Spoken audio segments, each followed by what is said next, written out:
సంగారెడ్డి జిల్లా అందోల్ జోపేట్ మున్సిపల్ పరిధిలోని గాంధీ పార్క్ కాంప్లెక్స్లో ఉన్న 12 దుకాణాల సముదాయాలకు నేడు శనివారం మున్సిపల్ కార్యాలయం ఆవరణలో వేలంపాట జరగనుంది. ఈ నెల 16వ తేదీన 12 దుకాణాల సముదాయాలకు మున్సిపల్ అధికారులు బహిరంగ వేలంపాటకు గుత్తేదారుల నుంచి దరఖాస్తులు ఆహ్వానించగా 12 దుకాణాలకు గాను 73 దరఖాస్తులు వచ్చాయి. 3 ఏళ్ల కాల పరిమితితో ఈ వేలంపాట నిర్వహించనున్నారు. గతంలో దుకాణ సముదాయాలకు ఒక దుకాణానికి ప్రభుత్వం 6,000 అద్దె నిర్ణయించగా ప్రస్తుతం దీన్ని 40% పెంచుతూ ప్రభుత్వం 10,000 వరకు అద్దె పెంచి వేలంపాట నిర్ణయించింది.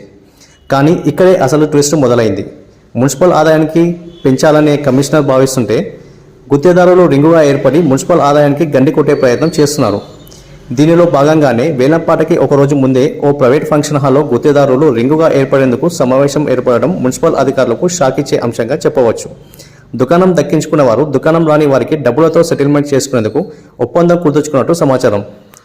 ఈ రోజు జరిగే వేలంపాటలో ఎవరు ఎంత పాడాలో ముందుగానే నిర్ణయించుకొని ప్రభుత్వం నిర్ణయించిన ధర కంటే కొద్దిపాటి పెరుగుతూ ఎలాగైనా దుకాణం దక్కించుకోవాలనే ఆశతో ఉన్న గుత్తేదారులు జరిపిన రింగులో నిర్ణయించుకున్నట్టు జోగుపేట పట్టణంలో గుసగుసలు వినిపిస్తున్నాయి. అయితే ఈ రోజు మున్సిపల్ కార్యాలయంలో నిర్వహించబోయే కాంప్లెక్స్ వేలంపాటను బట్టి రింగు చర్చలు ఎంతవరకు సఫలం అయ్యాయనేదే తెలుస్తుంది. దీన్ని బట్టి మున్సిపల్ అధికారులు ఎలాంటి చర్యలు తీసుకుంటారో వేచి చూడాలి.